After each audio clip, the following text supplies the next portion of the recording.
नाज़रीन अवां सां ब्रेकिंग न्यूज़ शेयर करे रहिया आहियूं त दोदापुर वेझो जलबाणी कटोहर तकरार भड़की पियो। औरत ऐं ॿारनि समेत 8 ॼणा क़तल थी विया आहिनि।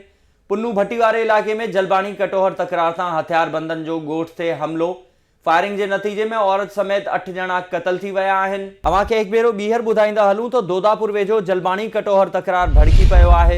औरत ऐं ॿारनि समेत 8 ॼणा क़तल थी विया आहिनि। पुन्नू भट्टी वारे इलाइक़े में जलबाणी कटोहर तकरार सां हथियारबंदनि पारां ॻोठ ते हमले जे नतीजे में औरत ऐं ॿारनि समेत 6 ॼणा मारिजी विया आहिनि। जलबाणी बिरादरी जे हथियारबंदनि ॻोठ कालू कटोहर ते हमलो कंदे जदीद हथियारनि जा मुंह खोले छॾिया, जंहिं जे नतीजे में कटोहर बिरादरी जी औरत ऐं 2 नींगरनि समेत 4 ॼणा मारिजी विया, जॾहिं त 2 नींगर ज़ख्मी थी पिया आहिनि। मारिजी वियलनि में मोहम्मद बच्चल कटोहर, 2 ॿार, 1 औरत शामिल आहिनि। ज़ख्मी थियल 2 नींगर बि फौत थी विया, जंहिं बाद कटोहर बिरादरी जे मारिजी वियल माण्हुनि जो अंग छित थी वियो। 3 कलाकनि ताईं फायरिंग जो सिलसिलो जारी रहण बावजूद पुलिस गायब।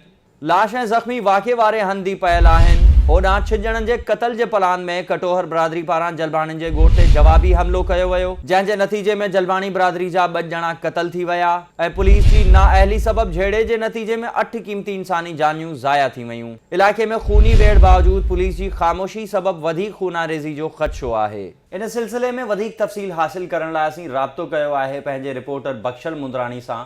जी बख्शल, तफ़सील का आगाह कजो।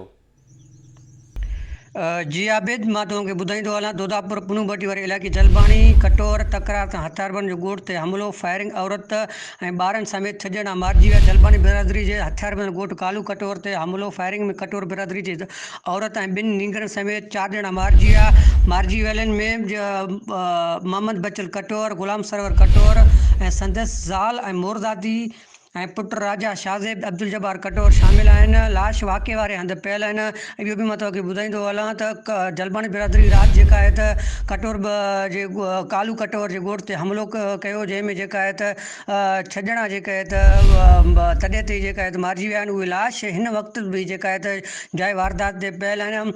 पुलिस सां जेका आहे त राब्तो करण जी कोशिशि कई आहे। जेका आहे त पुन्नू भट्टी वारे इलाइक़े जो SHO ऐं पुंछी जा जेके नंबर उहे बंदि आहिनि, उन्हनि सां राब्तो न थी सघियो आहे। हिन पुलिस जेका आहे हिन वक़्तु जेका आहे त उते जाइ वारदात ते न पहुती आहे ऐं लाश हिन वक़्तु बि जेका आहे त जाइ वारदात ते पियल आहिनि। इहो बि मां तव्हांखे ॿुधाईंदो हलां त कटोहर बिरादरी जे जवाबी फायरिंग में जेका आहे त जलबाणी बिरादरी जा जेके 2 ॼणा क़तल थिया आहिनि, हिकु जेका आहे ज़ख्मी थियो आहे ऐं हिन वक़्तु जेका आहे त इलाइक़े में ख़ौफ़ ऐं ॾाको पखिड़ियल आहे।